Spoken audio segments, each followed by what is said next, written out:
Final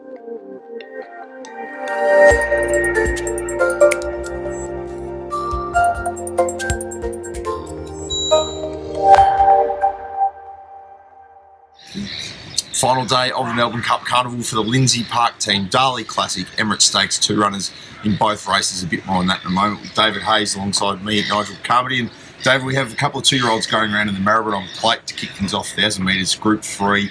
Grand challenge for Ben Mellon, barrier 2. Good closing third at Moonee Valley in the English banner. Won by Setsuna, which we saw come out here and beat Quafila on Tuesday. Yeah, the form's really good. He improved a lot from his first run to his second, and I think the tempo of the straight race will help him a lot. They tend to not go quite as quick, so he's probably naturally looking for 1,200, but I think the straight will be better for him than the valley. We've then got final choice, Nakoni filly, 4th in the Cranbourne trial on the heavy in September, Luke Nolan in barrier 4. Yes, she's trained on nicely by Nakoni. They're generally not spring 2-year-olds, but we're hoping she can pick up some black time. She's got nice speed, going well. Jacquino Bay heads to race 3, the 3AW Trophy, 1,800 metre benchmark, 96. Blake Shin, barrier 5, 58 kilos, beaten just a touch over 3 lengths in the Toorak, reads well. Yeah, good form, the Toorak, and had a horrendous run. He's been having a real bad run with the barriers. If it happened to rain, we'd be more confident, but he is racing well and he'll get a good trip this time, so, and right back in class, so he should run very well. Head to the Census Digital Trophy 1,400 metre race, Rudiger. Regan Bayliss, barrier 11, 54 kilos. Steps to the 1,400 metres. His last 10 runs have been at the 1,200. Was the closing 4th at Moonee Valley on Manikato night. His 2 best runs for the stable have been closers in 1,200 metres at the Valley, with 1,400 written all over him. He hasn't run at that distance for a long time, but I've just got a feeling a little drop back in class and pressure, the tempo, it may suit him. It's a bit of a throw at the stumps, but I thought worth it for a horse we haven't run with yet. Queen Elizabeth, cool chap, Dwayne Dunn, barrier 7, 54 kilos in this Group 3 quality. Beaten 2.5 lengths in the Moonee Valley Cup and did win the St Ledger here as a 3-year-old over 2,800 metres. Yes, he's a horse that's got to be ridden cold. His best win ever was at Flemington.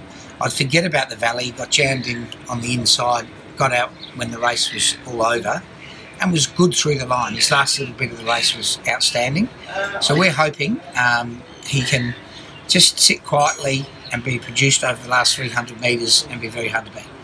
Always good to have a strong hand in a couple of Group 1s, particularly at Flemington on the final day of the Melbourne Cup Carnival. The Darley Classic, 1,200 metre Group 1 weight for age, and the 2 kingpin sprinters of the stable, Vega Magic, drawn barrier 4, Red Kirk Warrior, draws barrier 3. First of all, jockey-wise with Vega Magic and Craig Williams' suspension.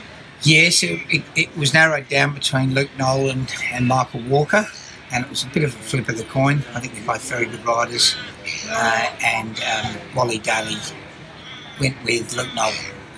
So, comes out of its slashing run in the Everest. It's already run 2 Group 1s this year in the Goodwood, and of course it's a great win over 1,400 metres at the Memsie. What about up a straight line? He's a big, powerful horse. I think he'll love it.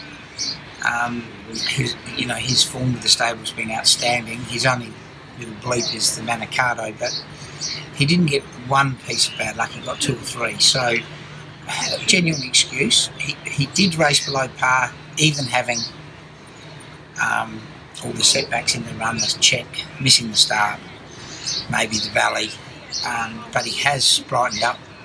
Well, he was very bright going into the Valley, so he's a tough horse that I think will bounce back. You have to forgive good horses for one run, and I think that's the run you have to forgive. Regan Bayliss is on. Red Kirk Warrior continues that wonderful affinity. Drew 4 in the Newmarket, draws 3 here. Both its wins here, it's run 109, so it can run time up the straight. It's guaranteed around that. Bobby Lewis quality win, obviously a little bit earlier in the spring as well. It was only 4 lengths off in the Everest, which was its last run. Yes, he just seems to loves Lindsay Park and loves Victoria. The only races he's ever run below par for the stable is when we've travelled down to Sydney. So he's back to the straight. He's had a month from the Everest. His last run up the straight was outstanding. I'm pretty confident he'll be in the finish. And a little bit of time between now and Saturday, but any concern with the draw, given we've seen winners hard up against the outside rail? Yeah, there's been one attempt. We had a crack at it and we ran second, and the winner came down, not the outside rail, but just off the outside. Red Zell's about 6 horses away from us. We'll just keep one eye on him, and where he goes, we'll be right with him. Then head to the Emirates Stakes, 2,000 metres. The Old McKinnon now moved, of course, to the last day of the carnival. Group 1 over the 2,000 metres. Backing up Harlem, Regan Bayless, Barry 8. Fading 6th in Lexus, but it loomed up to win. Obviously come through the run sound and happy to drop it back to the 2,000 where it won the Naturalism. Yeah, he's a horse that we really felt was a 1.5 to 2 mile horse. His form suggested that from England, but here in Australia, he looks like he's a 2,000 metre horse.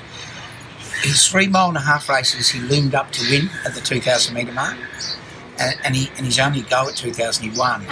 So we're just thinking back in distance, 2,000, quick back up might suit him. He's very well, and he's been eating all his feed. So a little throw at the stumps, but for 2 million, why wouldn't you? And the mare Samovar comes out of its 2nd in the Naturalism, 7th at Weight for Age in the Underwood, 2nd in the Coonji at Caulfield. Dwayne Dunn, Jaws Barrier 13. Yes, awkward gate, but the 2,000 metres, they've got 1,000 metres to get in, so she should be okay. We had the option running the Matriarch, which she was set for, or this, but when Winks went on holidays, I thought 250,000 versus 2 million. Had a talk with the owners, and we thought we'll take the chance.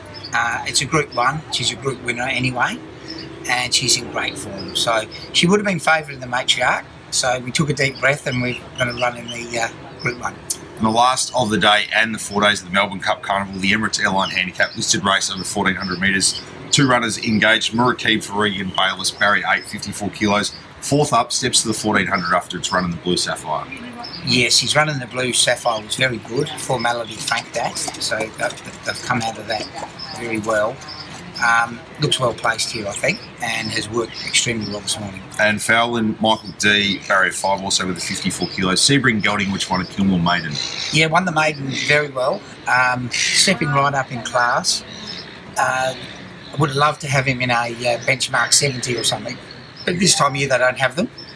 But a horse to follow, and I'd say an each-way chance. Really strong hand, multiple runners in a number of the races, including the 2 Group 1s. Best couple to close out the carnival? I like Murakib. He's a horse that's really going places to go in this race than the Sandown Guineas.